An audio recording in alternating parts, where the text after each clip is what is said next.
Bom dia. Hoje a gente está aqui na redação do jornal O Liberal com o Arthur Coimbra. Ele é secretário de Telecomunicações do governo federal e a gente convidou ele para uma entrevista para falar de uma visita que ele está fazendo agora aqui na região norte, né?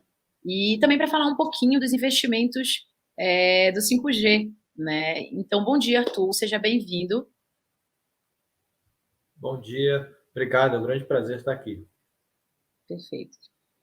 Vamos começar primeiro com a visita. Eu queria que você comentasse um pouquinho da visita a Macapá, né?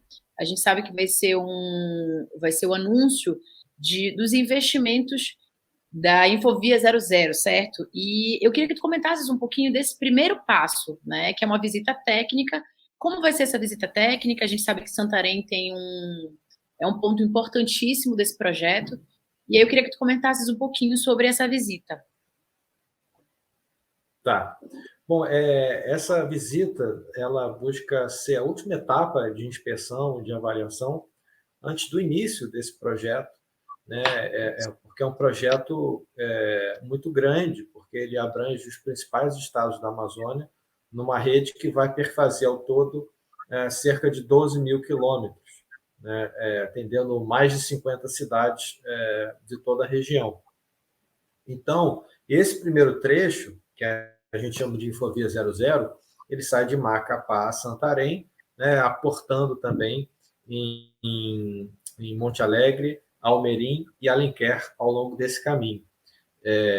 Então, esse lançamento ele vai ser feito a partir de agora, né, vai ter essa inspeção e o lançamento do cabo começa, e esse lançamento ele dura mais ou menos 15 dias até a sua conclusão em Santarém. Era isso que eu ia perguntar. Quando de fato esse momento é uma visita técnica que vai, vamos dizer assim, é um pontapé, né? Vamos dizer assim. Quando de fato esse projeto ele começa a funcionar? Isso, esse projeto, ele, cara, depois desse lançamento concluído, que deve ocorrer no final de janeiro, a gente instala os equipamentos, faz os testes e também vai implantando o que a gente chama de redes metropolitanas. Então, nessas 5 cidades, vai ser implantada uma rede dentro dessas cidades, né? A partir dessa rede, a gente vai atender órgãos públicos, como escolas, unidades de saúde, órgãos do Poder Judiciário, e também vamos colocar Wi-Fi em praças, né, em todas essas cidades. E aí isso vai estar funcionando de maneira geral no final de março, que é quando a gente pretende concluir toda essa implantação e o início dessa operacionalização. Legal, então essa primeira etapa do projeto, então a previsão é que final de março, nessa primeira etapa, nesses 5 municípios, né? Que ela tenha de fato início, né? Efetivamente final de março. Bacana. E você saberia me dizer com relação aos investimentos no estado do Pará, você tem esse número de quanto esse investimento vai custar do governo federal no Pará?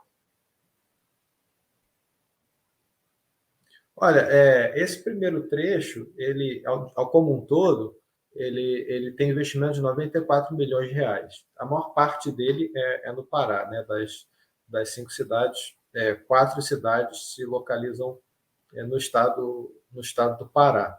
É, e, assim, ela vai trazer benefícios que vão além do que se observa diretamente. Então, é claro que muita população que hoje não tem acesso à internet vai passar a ter por conta desse cabo, mas talvez tão importante quanto isso seja o benefício indireto que isso traz para a população, que é a estabilidade da conexão. A gente vê muita dificuldade no estado do Pará, né, e no Amapá também, em se ter uma continuidade de conexão. A conexão cai com frequência porque essas cidades são atendidas por apenas um meio, um cabo.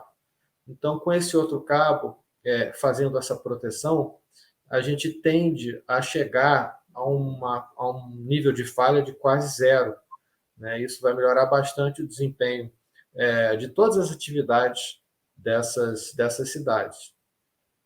Seria por fibra ótica? É isso? Só para confirmar mesmo que eu cheguei a dar uma olhada nas informações? É isso mesmo. Hoje o atendimento é feito por fibra ótica já, mas é um cabo que segue pelas linhas de transmissão de energia elétrica, né, da região.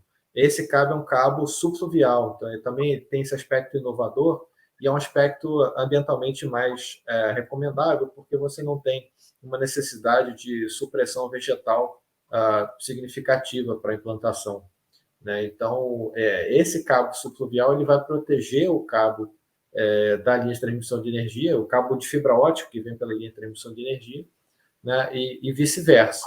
Isso vai melhorar bastante o desempenho da internet em toda a região. Sobre a visita, ainda a última pergunta, você acha que quantas pessoas serão beneficiadas diretamente? Você falou que por mais que a gente já tenha, né, a internet, ainda existe muita falha de, de estabilidade. E aí eu queria saber assim, quantas pessoas devem ser beneficiadas diretamente no Pará com essa primeira ação do Infovia 00? Isso. Aí é importante dizer o seguinte: esse cabo ele vai aportar nessas 5 cidades, né, mas há muito mais comunidades, além dessas cidades, que por razões técnicas não vão acabar recebendo o cabo diretamente. Nesse trajeto, a gente também vai colocar pontos de Wi-Fi, pontos de acesso à internet por satélite, do nosso programa Wi-Fi Brasil, né, que vai também levar a internet para várias dessas comunidades. Se a gente considerar toda essa população potencialmente beneficiada, a gente está falando de cerca de 1 milhão de pessoas nesse trajeto entre Macapá e Santarém. O projeto como um todo, que são 8 infovias, né? A gente está falando de uma primeira infovia agora, mas depois tem mais 7 infovias. O projeto como um todo, ele prevê o benefício a 10 milhões de pessoas, né? Mas esse primeiro trecho, especificamente, é 1 milhão de pessoas.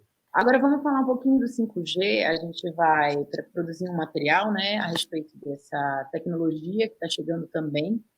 E eu queria que você comentasse assim, quais projetos do governo federal hoje, né, a Secretaria de Telecomunicações, ela tem destinados ao Pará, no que se refere ao 5G, e investimentos específicos do 5G no estado.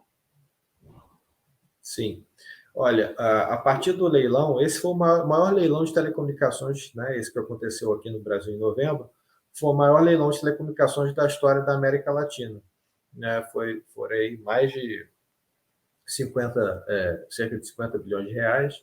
E o que a gente fez com esse leilão foi direcionar os recursos não para arrecadação, né, pelo Estado, mas, sobretudo, para investimentos. Então, graças a esse leilão, a gente vai ser capaz de suprir muitas das dificuldades e da falta de acesso à banda larga móvel no Brasil e à internet de maneira geral. Então, por exemplo, no estado do Pará, a gente tem todas as cidades, né, terão 5G até 2028. A gente começa pelas capitais agora em 2022 e começa então das cidades maiores para as menores, até que todos os municípios do Pará tenham 5G. Mas mais do que isso, né, o que esse edital fez foi levar também banda larga móvel de 4G ou superior, às vezes é um 5G não standalone também, para localidades rurais. Então, todas as localidades do estado do Pará que foram mapeadas pelo IBGE, que a gente consegue né, enxergar pelos dados do IBGE, elas serão atendidas com banda larga móvel de alta velocidade também. A gente está falando de povoados, núcleos, vilas, às vezes algumas aldeias indígenas também, que vão passar a ter esse acesso à internet móvel de 4G. E, por fim, né, o edital de 5G também trouxe a obrigação, né, uma parte desses recursos vai ser usada para cobrir todas as rodovias federais do Brasil. Então, no estado do Pará, todos os trechos de rodovia federal serão cobertos por 4G ou superior. Então, a gente está falando das rodovias como BR-63, como a própria Transamazônica, né, e outras rodovias federais que estão no estado do Pará, que a gente sabe que tem uma carência muito grande de comunicação. Perfeito. Eu ia te perguntar também, você falou até 2028, né? Que a gente vai ter todos os municípios paraenses, a ideia é todos os municípios paraenses até 2028 terem acesso ao 5G ou a uma banda larga 4G com qualidade. É isso, né? É isso, exatamente isso. 2028 é o último prazo. É claro que geralmente as operadoras elas vão antecipando as obrigações. O histórico que nós temos na Anatel é que as operadoras elas vão antecipando essas obrigações e muito provavelmente antes de 2028 todas essas coberturas já estarão alcançadas. Quanto como você vê que isso impacta diretamente na vida dessas pessoas, por exemplo, a gente está falando de comunidades ribeirinhas, a gente está falando de zona rural, a gente está falando de pessoas que vivem às margens de rodovias federais, né, e não têm acesso à internet. Como isso impacta de fato na vida das pessoas? Porque a gente sabe que quando chega a internet, o 4G, por exemplo, ele chegou para as empresas, para as capitais, para as universidades, mas ele ainda não chegou de fato, né, a algumas comunidades. Como trabalhar para que isso realmente mude a vida dessas pessoas e dessas famílias que são mais carentes? Olha, essa é uma ótima pergunta, Natália, porque a gente está falando de inclusão digital que, na verdade, no fundo, é uma espécie de inclusão social também. Então, essas pessoas elas vão passar, por exemplo, a ter acesso a oportunidades econômicas e educativas que antes elas não tinham. Por exemplo, na parte de educação, poderão ter acesso a diversos cursos, muitos deles gratuitos, existentes, para, né, se formar em uma profissão, ou para conquistar um diploma, ou para aprender certo ofício. E isso é algo que hoje elas não têm, o que é muito custoso. Quer dizer, precisam se deslocar, pegar um barco, ficar vários dias dentro do barco, se mudar para conseguir fazer um curso. Isso não vai ser mais necessário. Esse é o primeiro ponto. No segundo ponto é o próprio acesso à saúde, né?